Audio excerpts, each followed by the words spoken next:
ರಾಯರ ಸನ್ನಿಧಾನದಲ್ಲಿ ನೀಡುವ ಮಂತ್ರಾಕ್ಷತೆಯ ಮಹಿಮೆ ಪವಾಡವೇನು ಗೊತ್ತೇ? ರಾಘವೇಂದ್ರ ಸನ್ನಿಧಾನದಲ್ಲಿ ನೀಡುವಂತಹ ಮಂತ್ರಾಕ್ಷತೆಗೆ ಅದರದೇ ಆದ ಪವಿತ್ರತೆ, ಶಕ್ತಿ ಇದೆ. ರಾಯರ ಶಕ್ತಿಯೇ ಮಂತ್ರಾಕ್ಷತೆಯಲ್ಲಿ ಅಡಕವಾಗಿದೆ. ಮಂತ್ರಾಕ್ಷತೆಯನ್ನು ತೆಗೆದುಕೊಳ್ಳುವಾಗ ನಾವು ತಪ್ಪುಗಳನ್ನು ಮಾಡಬಾರದು. ಮಂತ್ರಾಕ್ಷತೆಯ ಮಹತ್ವವೇನು? ಮಂತ್ರಾಕ್ಷತೆಯನ್ನು ಬಳಸುವುದರ ಪ್ರಯೋಜನಗಳೇ? ಮಂತ್ರಾಕ್ಷತೆಯನ್ನು ಬಳಸುವುದರ ಪ್ರಯೋಜನಗಳೇನು? ಬನ್ನಿ ಈ ವಿಡಿಯೋದಲ್ಲಿ ತಿಳಿದುಕೊಳ್ಳೋಣ. ಮೊದಲನೆಯದಾಗಿ ಮಕರ ಜ್ಯೋತಿ ಯೂಟ್ಯೂಬ್ ಚಾನಲ್ಗೆ ನಿಮಗೆಲ್ಲರಿಗೂ ಸ್ವಾಗತ. ಕಲಿಯುಗದ ಪ್ರತ್ಯಕ್ಷ ದೇವರೆಂದು ನಾವು ರಾಘವೇಂದ್ರ ಸ್ವಾಮಿಗಳನ್ನು ಕರೆಯುತ್ತೇವೆ. ಬೇಡಿದವರ ಇಷ್ಟಾರ್ಥಗಳನ್ನು ಈಡೇರಿಸುವ, ಸಂಕಷ್ಟಗಳನ್ನು ದೂರ ಮಾಡುವವರೇ ಕಲಿಯುಗದ ಕಾಮಧೇನು ರಾಘವೇಂದ್ರ ಸ್ವಾಮಿಗಳು. ರಾಘವೇಂದ್ರ ಸ್ವಾಮಿಗಳ ಮಹಿಮೆ ಹೇಗಿದೆ ಎಂದರೆ, ಇಂದಿಗೂ ಜನರು ದೇವರೆಂದರೆ ತಿರುಪತಿ ತಿಮ್ಮಪ್ಪ, ಗುರುಗಳೆಂದರೆ ಶ್ರೀ ಮಂಚಾಲೆ ರಾಗಪ್ಪ ಎನ್ನುವ ನಾನುಡಿ ಇದೆ. ಎಲ್ಲರನ್ನೂ ಪವಾಡ ಪುರುಷರು ಎಂದು ಕರೆಯಲು ಸಾಧ್ಯವಿಲ್ಲ. ಯಾರು ದೈವೀ ರೂಪದಲ್ಲಿ ಬಂದು ಜನರ ಸಂಕಷ್ಟಗಳನ್ನು ಪರಿಹರಿಸಿ ಬ್ರಹ್ಮಾಂಡದ ಕಲ್ಯಾಣವನ್ನು ಅಪೇಕ್ಷಿಸುತ್ತಾರೋ ಅವರನ್ನು ನಾವು ಪವಾಡ ಪುರುಷರು, ಮಹಾಮಹಿಮರು ಎಂದು ಕರೆಯುತ್ತೇವೆ. ರಾಘವೇಂದ್ರ ಸ್ವಾಮಿಗಳು ಅಕ್ಷರಸ ದೈವಾಂಶ ಸಂಭೂತರು. ರಾಘವೇಂದ್ರ ಸ್ವಾಮಿಗಳು ನೆಲೆ ನಿಂತ ಮಂತ್ರಾಲಯದಲ್ಲಿ ಹಾಗೂ ಇತರೆ ರಾಯರ ಮಠದಲ್ಲಿ ನೀಡುವ ಮಂತ್ರಾಕ್ಷತೆಗೆ ಎಷ್ಟೊಂದು ಶಕ್ತಿ ಇದೆ. ಮಂತ್ರಾಕ್ಷತೆಗೆ ಅಪಮಾನ ಮಾಡದಿರಿ. ಮಂತ್ರಾಲಯಕ್ಕೆ ಭೇಟಿ ನೀಡಿದಾಗಲೆಲ್ಲ ನಮಗೆ ಮಂತ್ರಾಕ್ಷತೆಯನ್ನು ನೀಡುತ್ತಾರೆ. ಅದನ್ನು ತಲೆ ಮೇಲೆ ಹಾಕಿಕೊಂಡು ತಕ್ಷಣ ಕೆಳಗೆ ಬೀಳುತ್ತದೆ. ಇದರರ್ಥ ನೀವು ಅದನ್ನು ತಪ್ಪಾಗಿ ತಲೆಯ ಮೇಲೆ ಹಾಕಿಕೊಂಡಿದ್ದೀರಿ ಎಂಬುದಾಗಿದೆ. ರಾಯರ ಮಂತ್ರಾಕ್ಷತೆಯನ್ನು ತಲೆಯ ಮೇಲೆ ಹಾಕಿಕೊಳ್ಳಲು ಅದರದ್ದೇ ಆದ ನಿಯಮವಿದೆ. ಮಂತ್ರಾಕ್ಷತೆಯನ್ನು ತಪ್ಪಾದ ರೀತಿಯಲ್ಲಿ ಬಳಸಿದರೆ ಅದರಿಂದ ನಮಗೆ ಅಪಾಯವಾಗಬಹುದು. ಯಾಕೆಂದರೆ ನೀವು ಮಂತ್ರಾಕ್ಷತೆಗೆ ಅಪಮಾನ ಮಾಡುತ್ತಿದ್ದೀರಿ ಎಂದರೆ ಅದು ನೇರವಾಗಿ ರಾಯರಿಗೆ ಮಾಡಿದ ಅಪಮಾನವಾಗಿರುತ್ತದೆ. ಉತ್ತಮ ಆರೋಗ್ಯಕ್ಕಾಗಿ ಮಂತ್ರಾಕ್ಷತೆಯಿಂದ ಹೀಗೆ ಮಾಡಿ. ಯಾವುದೇ ರೀತಿಯಾದ ಆರೋಗ್ಯ ಸಮಸ್ಯೆಯನ್ನು ನೀವು ಹೊಂದಿದ್ದರೆ ಅದನ್ನು ದೂರ ಮಾಡುವ ಶಕ್ತಿ ರಾಯರ ಮಂತ್ರಾಕ್ಷತೆಗಿದೆ. ರಾಯರ ಮಠದಲ್ಲಿ ನೀಡಿರುವ ಮಂತ್ರಾಕ್ಷತೆಯನ್ನು ಬಿಳಿ ಬಣ್ಣದ ಬಟ್ಟೆಯಲ್ಲಿ ಇಟ್ಟು ಅದನ್ನು ನಿಮ್ಮ ದೇಹದ ಬಲಭಾಗದ ದೇಹದಲ್ಲಿ, ಅಂದರೆ ಬಲಭಾಗದ ಜೇಬು ಅಥವಾ ಪಾಕೆಟ್ನಲ್ಲಿ ಇಟ್ಟುಕೊಳ್ಳಬೇಕು.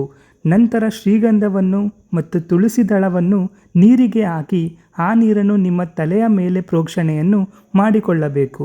ಈ ರೀತಿ ದಿನನಿತ್ಯ ಮಾಡುವುದರಿಂದ ನಿಮ್ಮ ಆರೋಗ್ಯ ಉತ್ತಮವಾಗಿರುತ್ತದೆ. ಎಷ್ಟು ಮಂತ್ರಾಕ್ಷತೆಯನ್ನು ತಲೆಯ ಮೇಲಿಟ್ಟುಕೊಳ್ಳಬೇಕು?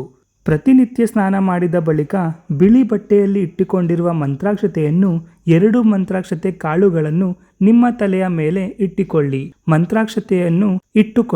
ಮಂತ್ರಾಕ್ಷತೆಯನ್ನು ಶೇಖರಣೆ ಮಾಡಿಕೊಳ್ಳುವುದು ತುಂಬಾನೇ ಒಳ್ಳೆಯದು.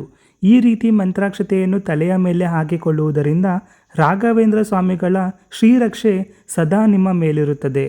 ಮಂತ್ರಾಕ್ಷತೆಯನ್ನು ಸರಿಯಾದ ರೀತಿಯಲ್ಲಿ ಬಳಸಿದಾಗ ಮಾತ್ರ ಎಲ್ಲ ಕೆಲಸಗಳಲ್ಲಿ ಜಯವಾಗುತ್ತದೆ. ಮಂತ್ರಾಕ್ಷತೆ ಮಹತ್ವ.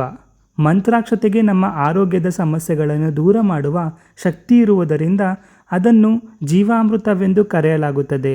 ಮಂತ್ರಾಕ್ಷತೆ ಎಂದರೆ ಮಂತ್ರಿಸಿದ, ಮಂತ್ರ ಪರಿಪೂರಕ ಹೊಂದಿರುವ ಅಕ್ಷತೆ ಎಂದರ್ಥ. ಮಂತ್ರಾಕ್ಷತೆ ದೇಹ, ಮನಸ್ಸು ಮತ್ತು ಆತ್ಮಕ್ಕೆ ಕವಚದಂತೆ ಕೆಲಸ ಮಾಡುತ್ತದೆ. ಮಂತ್ರಾಕ್ಷತೆ ಗುರು ಶಿಷ್ಯರ ಬಾಂಧವ್ಯವನ್ನು ಪ್ರತಿನಿಧಿಸುತ್ತದೆ. ಮಠಗಳಲ್ಲಿ ಬಂದಿರುವ ಭಕ್ತರು, ಅಂದರೆ ಶಿಷ್ಯರು, ಮಂತ್ರಾಕ್ಷತೆ ಇಲ್ಲದೆ ಮಠದಿಂದ ಹೊರಗೆ ಹೋಗಲು ಬಯಸುವುದಿಲ್ಲ. ಮಂತ್ರಾಕ್ಷತೆಗೆ ಸಂಬಂಧಿಸಿದ ಕತೆ.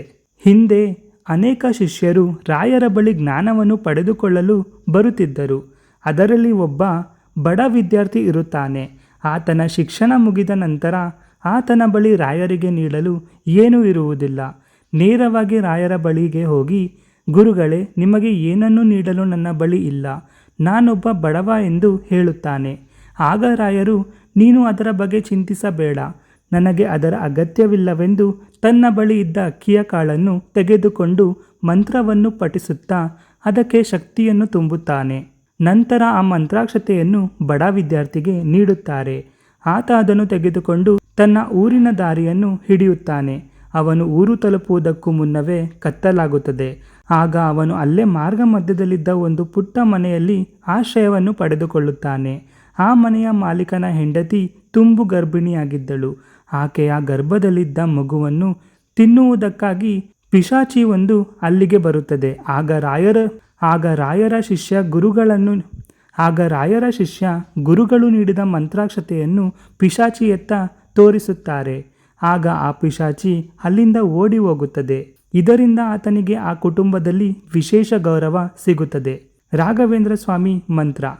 ರಾಘವೇಂದ್ರ ಸ್ವಾಮಿಗೆ ಸಮರ್ಪಿತವಾದ ಈ ಅದ್ಭುತ ಮಂತ್ರಗಳನ್ನು 10 ಬಾರಿ ಪಠಿಸಿ.